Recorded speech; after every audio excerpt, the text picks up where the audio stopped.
하나님의 말씀 전도서 9장 말씀입니다. 내가 마음을 다하여 이 모든 일을 궁구하며 살펴본즉 의인과 지혜자나 그들이 행하는 일이나 다 하나님의 손에 있으니 사랑을 받을런지 미움을 받을런지 사람이 알지 못하는 것은 모두 그 미래임이니라. 의인이나 지혜자 그들이 행하는 일들이 다 하나님의 주권적 손에 있다는 것입니다.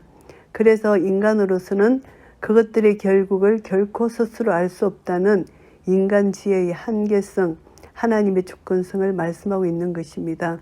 하나님의 손에 있으니 이것은 하나님의 주권적인 섭리 안에 있다는 뜻의 상징적인 표현이고요.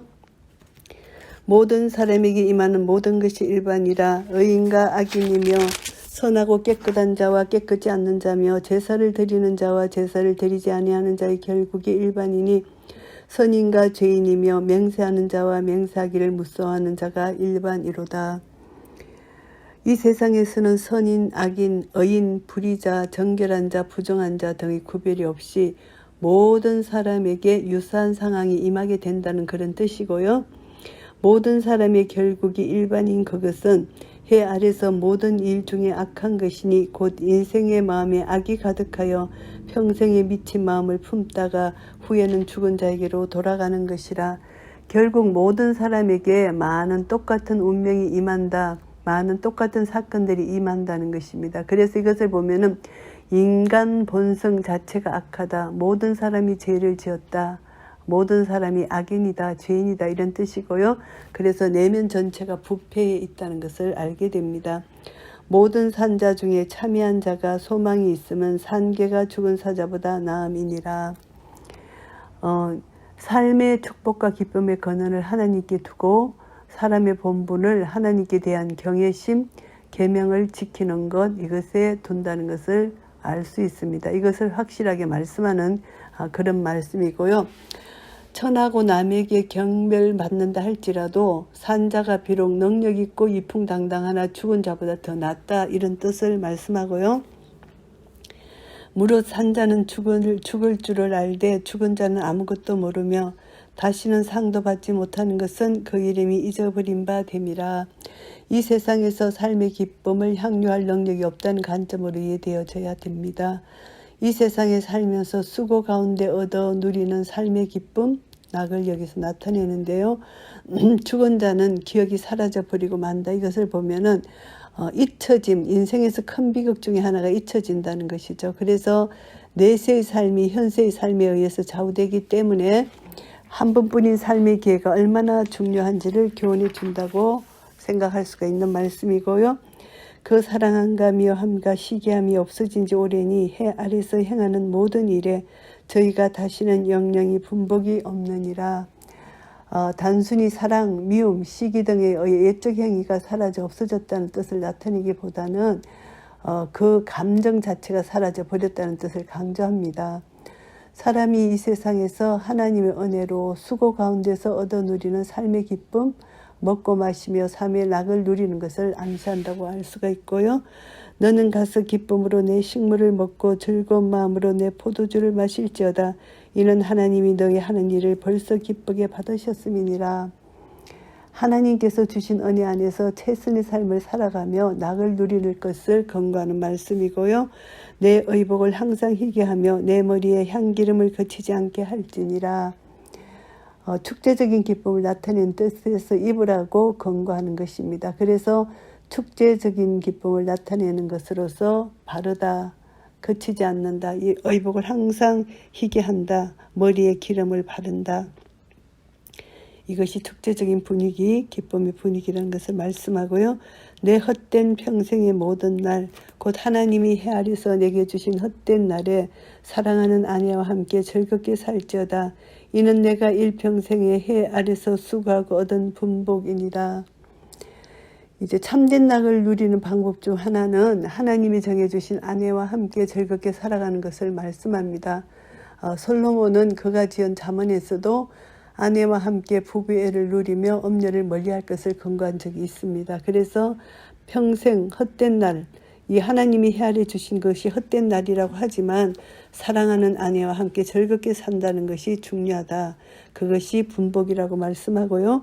물론 내 손이 일을 당하는 대로 힘을 다하여 할지어다. 내가 장차 들어갈 음부에는 일도 없고 계획도 없고 지식도 없고 지혜도 없음이니라.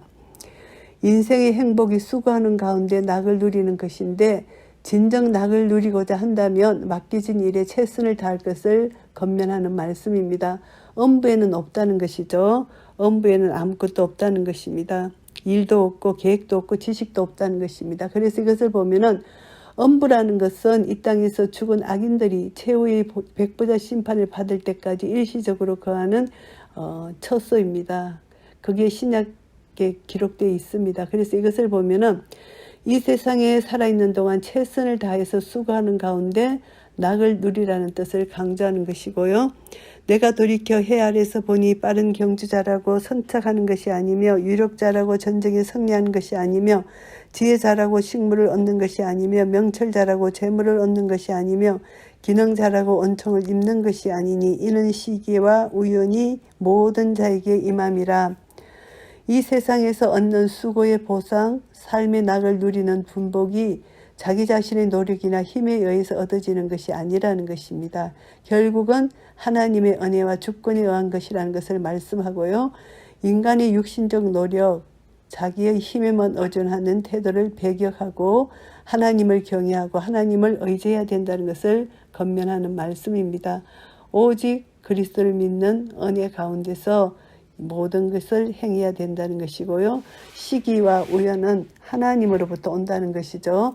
그래서 하나님의 주권 섭리에 의해서 모든 때와 시간, 시기, 우연이 정해진다. 이것을 알게 되고요.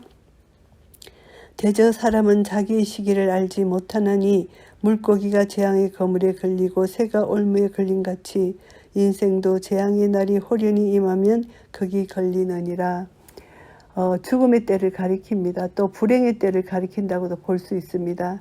올무라는 것은 하나님의 심판을 행하시는 상징적 표현 수단으로 볼 수도 있습니다. 결국은 아무도 모른다는 것이죠. 하나님의 주권이라는 것이고요. 내가 또 해 아래서 지혜를 보고 크게 여긴 것이 이러하니 지혜를 보고 크게 여겼다는 것은 지혜로운 행위를 보고 크게 감명받았다는 것입니다. 곧 어떤 작고 인구가 많지 않는 성읍에 큰 임금이 와서 에어사고 큰 흉벽을 쌓고 치고자 할 때에 이제 어느 성읍에 이런 이제 임금이 와서 치려고 할 때에 그 성읍 가운데 가난한 지혜자가 있어서 그 지혜로 그 성읍을 건진 것이라. 그러나 이 가난한 자를 기억하는 사람이 없었도다. 그렇지만 가난한 자의 지혜로 그 성읍을 건졌다는 것이죠. 지혜의 능력이 일반 세상 사람들에 의해서 무시되고 경멸되었지만 그 지혜로 인하여 그 사람을 건지게 됩니다. 그래서 이것을 보면은 제약된 세상에 보편적으로 깔려있는 지혜자에 대한 이 경멸 사상, 이것을 우리가 볼 수가 있습니다. 그래서 예수 그리스도에 대해서 세상 사람들의 태도에서 이제 예수님에게도 세상 사람들이 경멸했잖아요. 이것이 세상이라는 것이죠. 지혜자를 경멸하는 이런 풍토가 이 세상에 있다. 제약된 세상이라는 것입니다. 종령이 들리는 지혜자의 말이 우매자의 어른의 호령보다 나으니라. 종령이 들린다. 이것은 지혜의 뛰어남을 언론 중에 강조하는데요. 신약 관점에서 볼 때 참 지혜자가 되시는 예수 그리스도께서 이 세상에 오시어 하나님의 복음을 전하실 때 그는 다투지도 아니하며 들대지도 아니하고 아무도 길에서 그 소리를 듣지 못하리라. 이 말씀이 있잖아요. 그래서 예수님이 지혜자로서 우매자들에게 복음을 전했지만 우매자는 듣지를 못했다는 것입니다. 그래서 여기서 보면은 가난한 지혜자가 건진 성읍의 통치자 또는 지도급의 사람을 지칭하는데요. 이 가난한 지혜자가 그 성읍을 건졌다. 그러니까 우매자의 어른의 호령보다 낫다는 것을 말씀합니다. 지혜가 병기보다 나으니라. 그러나 한 죄인이 많은 선을 패객케 하느니라. 이제 한 죄인이라는 것은 육체적인 힘을 가졌으나 어리석어서 성읍을 구출하지 못할 뿐만 아니라 오히려 그 성읍을 구한 지혜자의 지혜나 말을 무시하고 배척하는 자를 지칭합니다. 많은 선, 이것은 지혜로서 많은 유익한 것을 주는 것인데요. 그런데 한 어리석은 죄인이 잘못하면은 많은 사람에게 악영향을 끼친다. 이것을 말씀합니다. 그래서 한 사람의 지혜는 그 성읍의 모든 사람에게 유익을 주지만 한 사람의 죄인 악인은 많은 선들을 없애버린다, 파괴한다. 이것을 말씀하는 것입니다. 전도서 9장 말씀을 정리하겠습니다. 1절부터 10절까지는 최선의 삶을 영위하라는 것입니다. 고통 중에 담긴 하나님의 섭리적 교훈을 발견하고 기뻐하라는 것입니다. 인간들은 시련을 통해서 그것이 자기의 허물과 죄의 결과로 오해하는 경향이 많은데요. 보통 하나님께서 사랑하시는 자에게 이렇게 어려움을 주십니다. 그리고 자기 죄로 인하여 고난을 받을 수도 있습니다. 하나님은 연단시키시기 위하여 하시는 것도 있고요. 그래서 우리 인생에서 고통이 반드시 죄의 결과라 이렇게 생각하면 안 된다는 것입니다.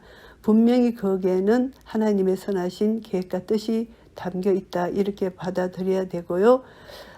그래서 하나님은 분명히 합력하여 선을 이루어 주시는 신실하시고 선하신 분이라는 것을 믿어야 된다는 것을 알게 되고요. 의인과 악인의 운명이 비슷하다는 것입니다. 이것은 세상 부조리 못순 이곳에서 하나님의 뜻을 신뢰하고 열심히 생활하도록 우리에게 권면하는데요. 그래서 우리는 지상에서 우리가 이 땅에 살고 있을 때 기회가 주어졌을 때 최선을 다하라는 그런 말씀으로 받아들여야 됩니다. 그래서 하나님 뜻을 우리가 깨닫고 기뻐하며 감사하며 이런 생각, 이런 사고를 가지고 우리는 하나님 뜻이 이루어지도록 그렇게 해서 하나님 말씀대로 살아가는 것, 이것이 중요하다. 이것을 알게 되고요. 그리고 이제 비판적 태도, 낙관적 태도를 적절하게 조화시키고 있습니다. 인간 만사가 예부적 현상으로는 볼 때는 희망이 없는 모순투성이처럼 보이지만 세계 역사를 주관하시는 하나님의 관점으로 볼 때는 의가 반드시 승리한다는 것을 말씀합니다. 그렇기 때문에 하나님을 경외하는 자들이 바르게 이 세상을 보는 눈을, 바른 눈을 가지고 하나님을 바로 깨달아 알고 이 세상 흐름을 바로 깨달아 알아야 된다는 것이고요. 하나님을 경외하고 하나님께 순종하는 적극적인 삶의 태도를 우리는 배워야 된다는 것을 알게 됩니다. 그래서 인간이 죄로 말미암아 전적 부패한 존재일지라도 소망을 하나님 안에 둔다면은 우리는 소망 가운데서 하나님의 풍성한 은혜를 경험할 수 있게 된다는 것입니다. 그래서 그리스도 예수 안에서 하나님의 영광을 위해서 열심히 살아야 된다는 것을 우리는 깨닫습니다. 11절부터 12절까지는 하나님의 주권적 결정인데요. 인간의 힘, 지혜, 능력 이것은 다 무력하다는 것입니다. 아무것도 아니다. 오직 하나님의 주권적 섭리와 은혜를 강조해 주는 말씀입니다. 무지한 인간이 인생을 어리석고 헛되이 보낸다는 것이죠. 그래서 인생의 재앙의 날이 홀연히 임한다는 것입니다. 결국 인생은 재앙을 당하며 공고할 뿐이라는 것이죠. 인생의 길이 자기에게 있지 않는다는 것입니다. 그 걸음을 인도하는 분은 하나님이시라는 거죠. 그래서 온 우주와 인간을 만드신 하나님, 창조의 목적, 그것은 하나님의 영광을 위한 것인데 우리는 하나님의 영광을 위해서 살아드려야 된다는 것이고요. 바울도 말씀합니다. 만물이 주에게로서 나오고 주로 말미암고 주에게로 돌아간다고 말씀합니다. 그의 능력의 말씀으로 만물을 붙드시고 계십니다. 그래서 우리는 하나님의 경륜, 하나님의 주권을 인정하고 나의 지혜와 능력으로는 도저히 살아갈 수 없다는 것을 깨닫고 겸손하게 하나님 뜻을 받아들여야 한다는 것을 깨닫고요. 13절부터 18절까지는 지혜로운 행동이 유익하다는 것입니다. 그래서 한편으로는 지혜의 중요성과 유익성을 말씀하고 지혜가 힘보다 낫다, 종령이 들리는 지혜자의 말이 낫다, 지혜가 병기보다 낫다 이렇게 말합니다. 그런데 다른 한편으로는 지혜의 절대성을 주장하지 않습니다. 세상 지혜는 완전하지 않고 세상에 대해서 실질적 능력을 행사할 수 없다 이것을 말씀하고요. 결국은 하나님의 지혜를 소개하는 것입니다. 인간의 지혜는 아무것도 아니지만 무능력하지만 하나님의 지혜, 하나님을 신뢰해야 된다.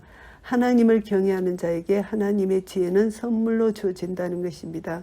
그래서 하나님의 지혜를 가지고 이 세상을 살게 되면은 하나님께 영광을 돌려드릴 수가 있다는 것입니다. 그래서 이제 위급한 상황에서 들려오는 지혜의 말에 대해서 업신여기지 말고 그것을 받아들여라 말씀합니다.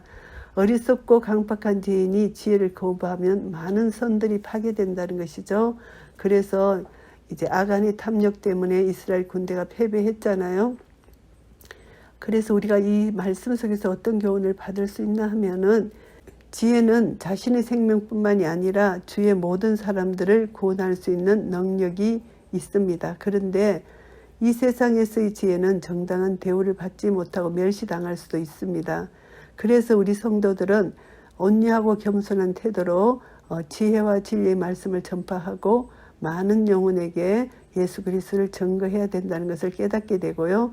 항상 예수님의 마음을 본받아서 겸손하고 온유하고 지혜로운 행동으로 주의 사람들을 하나님의 뜻을 이루어드리는 그런 주의 사람들에게 복이 되고 빛이 되고 소금이 되는 그런 삶을 살아야 된다는 것을 깨닫게 됩니다. 그래서 우리가 하나님 목적을 분명히 알 때 우리는 이 세상에서 하나님 주시는 복락을 누릴 수 있다고 우리는 확신할 수 있습니다. 그래서 내 삶이 불확실하고 미래가 불확실할지라도 그것에 마음 빼앗기지 말고 마음이 우울하지 말고 헤아려서 우리가 사는 동안 하나님은 우리를 지키시고 보여주신다는 것을 믿는 믿음으로 끝까지 어려운 현실을 극복하고 하나님만 의지하고 소망 가운데 있을 때 하나님 공의 하나님께서 이 모든 것을 해결해 주시고 하나님의 뜻 안에서 하나님의 때에 하나님의 시기에 우리의 모든 삶을 주장해 주시고 최선의 것으로 최고의 것으로 우리에게 주신다는 것을 믿는 믿음 안에서 살아야 된다는 것을 깨닫게 됩니다. 우리는 전적으로 하나님을 의지하고 하나님 뜻 안에서 순종하고 절대 주권자고 통치자 되신 하나님 앞에서 우리는 겸손히 나아갈 때 하나님의 모든 영광을 우리가 볼 수 있고 우리의 모든 삶을 통해서 하나님께만 영광 돌려드릴 수 있을 것입니다. 이런 은혜가 우리 모두에게 있으시기를 예수 그리스도 이름으로 축복합니다. 아멘.